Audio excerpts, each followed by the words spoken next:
मैं खुश हूँ, लो तुम भी पूछो मैं खुश क्यों। फ्रेंड्स, मेरी लाइफ में मैनिफेस्टेशन ने की गाड़ी जो है ना थोड़ी चलने लगी है। ऐसा नहीं मैंने पास्ट में मैनिफेस्टेशन नहीं किए, मैंने बहुत सारी चीज़ें मैनिफेस्ट की है। मेरी शादी, मेरे को लगता है मेरी लाइफ में वही हुआ है जो मैंने सोचा है। मैं आपको बताती हूँ मैंने क्या क्या सोचा और क्या क्या हुआ। जब स्टार्टिंग में मैं जॉब करती थी, मैं कॉल सेंटर में जॉब करती थी एंड वहाँ पे पूरे दिन हम लोग को कॉल लेना पड़ता था, मतलब ऐसे। तो मैं बोलती थी यार, मतलब अब मुझे नहीं करना है, मुझे ना ऐसा नेक्स्ट जॉब ऐसा करना है कि मेरा 9 to 5 जॉब हो। फिर वैसे ही हो गया। मेरा जो नेक्स्ट जॉब था वो ऑफिस जॉब था। मैं ऑफिस में जॉब करने लगी, सुबह जाती थी शाम को आती थी। फिर वो भी ऐसा हो गया, मतलब सुबह 9 to 5 जाना पड़ता था। मैं बोलती यार ये तो बहुत लंबा, मतलब पक जाते थे, मतलब लाइफ बचती नहीं थी कुछ। सुबह 9 बजे जाओ, शाम को 5 बजे 6 बजे घर पे आओ, फिर थक जाओ, 5-6 डेज़ वही करो, उसमें भी समझ में नहीं आता था। फिर मैंने मैनिफेस्ट किया। मैंने कहा नहीं यार, ऐसा कुछ जॉब होना चाहिए जहाँ पे फ्लेक्सिबिलिटी हो, कभी भी जाओ अपना काम करो और आपके काम से मतलब हो, किसी को बाकी के उस टाइम टेबल से कुछ लेना देना नहीं हो। फिर मेरा नेक्स्ट जॉब ऐसा ही हुआ। मैंने एक कंपनी में जॉब किया, DHL करके कंपनी थी, मतलब हिंदुस्तान यूनिलीवर में थी मैं। तो वहाँ पे मस्त मैं आराम से 12-1 बजे जाती थी, शाम को 5-6 बजे तक अपना काम ख़त्म करती थी और घर पे आ जाती थी। तो बहुत सही था, बट वो पेरोल पे नहीं था। तो मैं बाकी लोगों को देखती थी, सब पेरोल पे थे और मैं पेरोल पे नहीं थी। तो मैं बोलती थी यार अभी ये भी मज़ा नहीं आ रहा, मुझे पेरोल पे जॉब चाहिए, मतलब जहाँ पे मैं कंपनी की एम्प्लॉय होनी चाहिए। मतलब मुझे वो थर्ड पार्टी पेरोल पे बहुत ऐसे दम घुटने लगा था। फिर मैंने, ऐसा नहीं बोल रही हूँ कि थर्ड पार्टी पेरोल, अभी जॉब तो जॉब है, लेकिन मैं बता रही हूँ मेरी मैनिफेस्टेशन की जर्नी बता रही हूँ। तो फिर मैंने था कि नहीं मेरे को अभी ऑन रोल ही जाना है। फिर मेरे को एक बड़ी सी नोन कंपनी जो एक बॉम्बे में है, वहाँ पे जॉब किया। एंड जो पोजीशन पे मैंने सोचा था कि नहीं मुझे यही, क्योंकि मैं जब वहाँ पे जॉब करती थी 1 से 5 वाले जॉब में, 1 से 1 to 5 o'clock को, वहाँ पे मेरे डिपार्टमेंट में कुछ ऐसे एम्प्लॉय आते थे जो उस पोजीशन पे थे। तो उनके बारे में सुनती थी यार इनका काम तो बहुत अच्छा है, बॉस के बहुत नज़दीक रहते हैं एंड बहुत लग्जरी लाइफ है, मतलब इनको कुछ नहीं है, मतलब बॉस कुछ भी रहेगा डायरेक्ट बॉस के कांटेक्ट में रहते हैं, कुछ भी किसी के बारे में कुछ भी बोलना बॉस को बोल दिया। मैं सोचती थी वाह कितना अच्छा जॉब है, मुझे यही जॉब चाहिए। एंड मेरा नेक्स्ट जॉब वही जॉब था। फिर वो जॉब किया, फिर एक डिपार्टमेंट में थी, वो डिपार्टमेंट में काम कर रही थी। फिर बाद में एक हायर, मतलब उस कंपनी के जो CEO थे वो हमारे ऑफिस में आते थे जाते थे। तो सब लोग, मतलब एक उसका एक चार्म था, वाह वाह सब करते थे, अरे वाह CEO की जो ऑफिस में काम करती है, उनके ऑफिस से जो भी आता था ना उसकी बहुत तारीफ़ होती थी कि अरे वो उनके ऑफिस में काम करती है, उनके ऑफिस में काम करती है। तो मैं सोचने लगी नहीं मुझे यहाँ जाना है, मुझे वहाँ जाना है। फिर मेरा अगला जो ट्रांसफ़र था वो उनके ऑफिस में हो गया। मैं यहाँ पे एक और चीज़ बोलना चाहूँगी कि मैंने जो की वो गलती की। मैंने मेरी मैनिफेस्टेशन की पावर को शायद सही जगह पे नहीं डाइवर्ट किया। वो पीपल प्लेजर होता ना, जो लोगों को पसंद आता है, मैंने वही करते गई। मतलब जहाँ पे लोगों ने किसी चीज़ की तारीफ़ की, मैंने फटाक से उसको अपनी, मेरी लाइफ में वो बहुत ईजी हो गया था मैनिफेस्ट करना। मतलब अगर कोई, मेरे को लगता है उस टाइम पे मैं कुछ बड़ा भी मांगती ना तो वो पूरा हो जाता था, लेकिन बड़े का विज़न आया ही नहीं मुझे। विज़न क्या आया, छोटे छोटे पोजीशन के लिए, जब लोग उसको अप्रिशिएट करते थे, क्योंकि मैं जो जॉब पे थी उससे वो हायर पोजीशन पे होता था, तो वो बोलते थे क्या सही है क्या सही है, मैं बोलती थी वाह वाह सही है, तो मुझे अभी नेक्स्ट जॉब ऐसा ही चाहिए। फिर वहाँ से नेक्स्ट जॉब वैसे ही चाहिए, वैसे करते करते मतलब खुद को क्या पसंद है उस पर ध्यान ही नहीं दिया। फिर वो जो मतलब CEO ऑफिस में ट्रांसफ़र हो गई। कि CEO ऑफिस में ट्रांसफ़र होने के बाद मैं थक गई। मेरे को वो ट्रेन से बहुत जाना पड़ता था, वो ट्रेन में रोज़ रोज़ का, मतलब वो भीड़ भाड़ एकदम धक्का धुक्की, फिर सुबह जाओ शाम को आओ, फिर से वही हो गया था। मतलब कॉर्पोरेट लाइफ तो मैंने बहुत इन्जॉय कर ली थी, मतलब बहुत मज़े किए। वो कंपनी भी बहुत अच्छी है, मतलब आई विल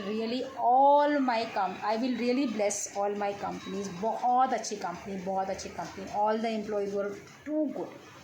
मेरी वो कंपनी भी बहुत अच्छी थी, but the same time travelling ने मुझे बहुत डिस्टर्ब कर दिया। एंड फिर मुझे था कि अब मुझे ट्रैवलिंग नहीं करनी है, और एक दिन मैंने वो कंपनी छोड़ दी एंड जॉब से ब्रेक ले लिया।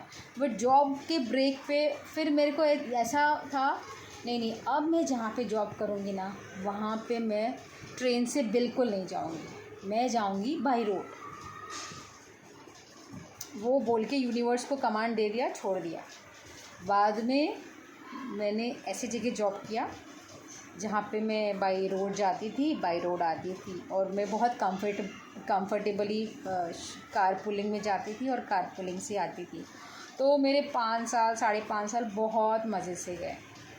बट द सेम टाइम मुझे वो प्रोफाइल चुभने लगा। मैंने कहा नहीं, मैं ये प्रोफाइल पे काम नहीं कर सकती हूँ। मैंने मेरी लाइफ में ये गलती की कि मैंने ना पोजीशंस को, ग्रोथ को शायद ध्यान नहीं दिया, और ट्रैवलिंग में और उसमें ही लिमिट, पता नहीं, गलती भी नहीं बोल सकते, बिकॉज समवेयर यूनिवर्स जो कराता है वो अच्छा ही कराता है। जो आपके लाइफ में होता है वो बेस्ट के लिए होता है, और जो नहीं होता है वो भी बेस्ट के लिए होता है। शायद वो नहीं होता तो आज मैं यहाँ नहीं होती। तो फिर वो हुआ। फिर मेरे को बहुत दिन से लॉ करना था, LLB करनी थी, बट मेरे को समझ में नहीं आ रहा था। एंड वो भी एक कमांड था मेरी लाइफ में कि LLB करनी है, एंड फिर मैंने LLB भी कर ली। उसके बाद बीच में ऐसे लाइफ के सेटबैक्स आए कि शायद मैं जो यूनिवर्स से कनेक्टेड थी, शायद वो बात शायद भूल गई या भटक गई या क्या हुआ पता नहीं। एंड शायद वही वो पीरियड है जहाँ पे मैंने लाइफ के बहुत दुख फील किए। लाइफ में, सबकी लाइफ में अप्स एंड डाउन्स तो आते ही है। मेरी लाइफ में भी आए, ऐसा नहीं है कि अभी आए तभी नहीं आए। लाइफ में आप जैसे जैसे लाइफ जीते हो, सुख दुख पैरेलल चलते ही रहते हैं। तो मुझे उतना दुख कभी उतना हावी नहीं हुआ, बट ये लास्ट 3 पीरियड में वो जो दुख थे वो मुझ पे हावी हो गए। एंड मेरे लिए फिर एक एक दिन निकालना, मतलब मेरे को पता नहीं होता था कि मैं 1 घंटे के बाद क्या करूँगी, या 1 घंटे के बाद मैं क्या है, मतलब मेरी लाइफ का कुछ एम बचा नहीं था, कुछ मोटो बचा नहीं था, कुछ भी। मेरे को लगा था now I think I am at the peak, इसके बाद अब कुछ नहीं, ऐसा सोचने लगी थी मैं। फिर मुझे याद आया, मैंने कहा फिर से मैंने 2020 में लॉ ऑफ अट्रैक्शन चालू किया था। मैंने डायरी लिखी थी, उसमें केदारनाथ, कश्मीर, स्नो, ये सब काफ़ी कुछ लिखा था। वो सभी मैनिफेस्ट हुआ। फिर मैं रास्ता भटक गई। फिर वापस से मेरी लाइफ में कुछ एक सेटबैक आया। मेरे पास लिटरली डू एंड डाई का सिचुएशन था। एंड डू मीन्स व्हाट, जो साइड में एफर्ट करना था मैं वो कर रही थी और कुछ हो रहा नहीं था। फिर वापस से मुझे लॉ ऑफ अट्रैक्शन पे मैं आई, एंड लॉ ऑफ अट्रैक्शन में आई तो इस बार मेरा कॉन्फिडेंस उतना था नहीं, बिकॉज मैं ऑलरेडी बहुत ब्रेक हो गई थी।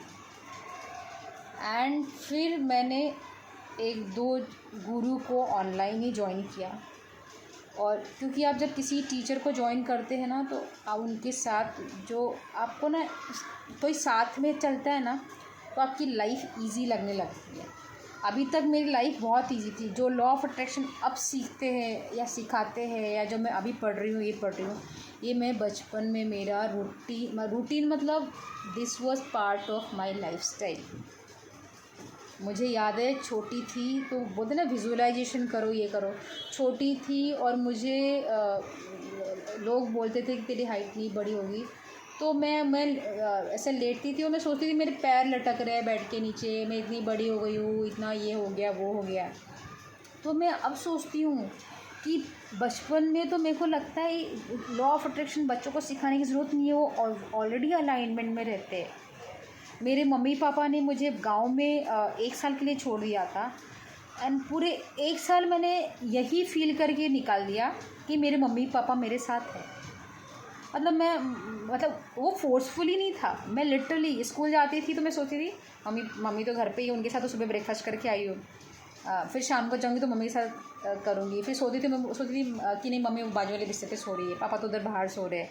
तो मैंने मेरी लाइफ बहुत इजी कर दी थी। मतलब मेरे को पता था कि सिचुएशन मेरे हिसाब से नहीं भी रहेगी ना, तो मैं अपने मन में उसको जी लूँगी।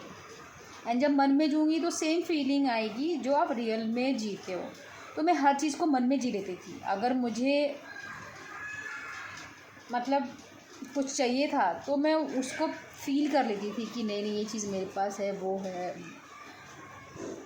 बट अभी वापस से मैं ये चीज़ सीख रही हूँ जो मैंने बचपन में किया। मैं क्या बोल रही हूँ मैं भूल गई, क्योंकि मैं बचपन में गुम हो गई थी। या सॉरी, मैं मेडिटेशन करने जा रही हूँ। Thank you, bye. बाद में वीडियो बनाऊँगी।